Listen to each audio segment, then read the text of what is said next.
right, so I think we're gonna keep it short today because really nothing much has changed. Yesterday's session was completely inside of the previous day's session, and we're still in balance.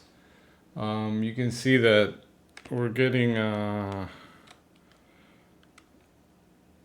little bit of a range contraction, right? So we had this 100-point swings, and then now we're like volatility is coming down a little bit. We're like the ranges are getting smaller. Yesterday we had a bullish imbalance. This we didn't have any access to the upside, so my target is 55.40 to repair this imbalance for this session. And you can see that we have 1, 2, 3 untested highs right here, so we might just repair that imbalance, test the little high volume node, and then come back into value until we have the news, the reports, which are, well, we have today one at 10 a.m., which is the JOLTS job openings at 10 a.m. and consumer confidence. So maybe then we can move a little bit, but we also have the interest rate decision. I don't think much is expected from that, but we'll see what the statement says tomorrow. And then we have jobless claims on Friday, more earnings. So market is waiting for the next piece of information to make the next move. And like I said, not much change in value, imbalance. So look to fade the failed breakouts back into the point of control, which is now at 55.10. And then if we are able to hold above the 21 EMA, which is right now at 55.50, then we can start testing higher. But it's not gonna be, in my opinion, it's not gonna be just a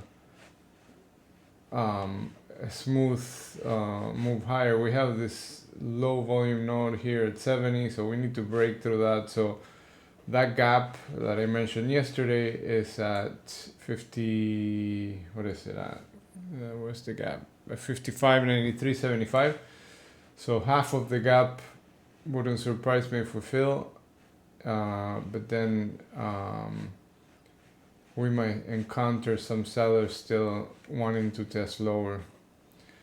And on the low side, we tested here, this is the low of the week, of the previous week at 54.32.50. So it's, for this market, it's been hard to stay, to have some follow through on the downside. So like it looks like every bounce, eventually gets bought. And right now, we're seeing buyers trying, but if we take this lows, we still have this little bit of a, poor structure to repair, which is where we had an intraday gap when the CPI report happened. And market usually likes to revisit those places. So it wouldn't surprise me if we still have another leg lower and repair these imbalances. But anyway, one area at a time. For now, we're in balance. Fade the breaks, the failed breaks, and then go with the breaks if you see that we have internals confirming and the break is holding, and we start seeing volume.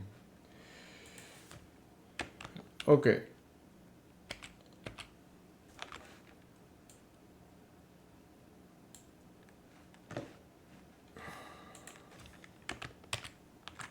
NQ also in balance. You can see nice distribution here. Shorts around here, longs around here, back into the point of control, which is at 19,200 and change. Still also the same thing on the low side. There's this poor structure. Maybe we'll revisit this area at the 18,800. And on the upper side, we have the 50 daily moving average. That's gonna be some resistance. So shorts probably gonna be around this area, waiting to short back into value.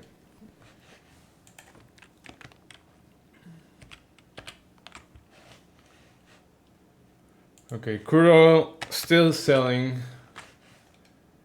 It's just getting to that low end of that distribution that I have been mentioning. I didn't think it was gonna get all the way there, but this is a good area in my opinion to start looking for longs and a reversal back into the 77.20 area. So yeah, I mean, just now we saw that we tested lower. We're back into the overnight range.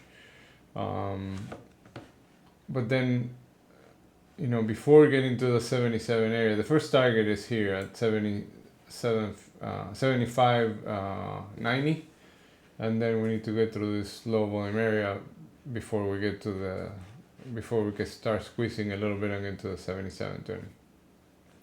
So watch it. Today oil could be interesting if we get a bid. We still have some a little bit to go, but I think this is a good spot. In fact, we're moving a little bit here. Just moved like 40 cents.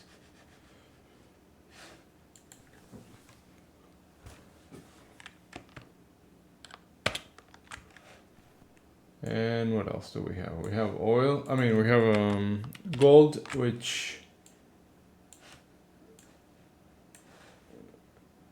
gold is always messy. It's like back and forth, but you know, it's obviously on a downtrend right now.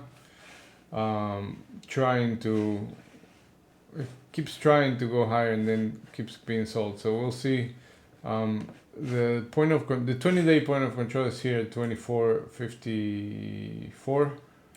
Looks like it wants to retest there. But I haven't been watching gold too much, so I don't even know why I'm even bringing it up. To be honest, I'm not even trading it, but maybe some of you are trading. Let me know if you're trading gold and it's useful to look at gold. If not, I'll stop talking about gold. I don't really care much right now.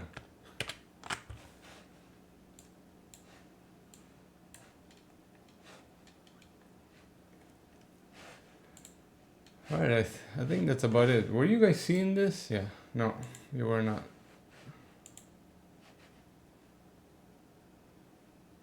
If you find it useful, yeah, okay. I don't know, I don't think my screen was showing just now, right? No, it wasn't. Hold on one second.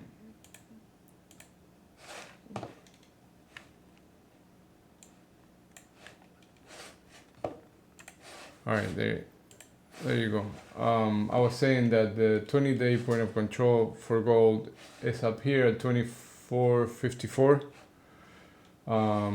After this strong selling day, we started kind of like trying to move higher. Then it keeps, you know, we keep seeing sellers here.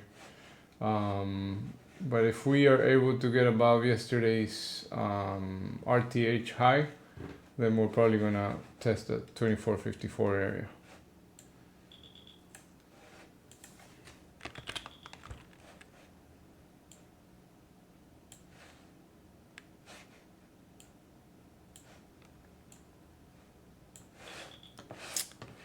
All right, so we have earnings after the bell today. Microsoft, Starbucks, AMD. So we can have another choppy session and then move after the market closes today. And we have a bunch of news, so all right, take it easy.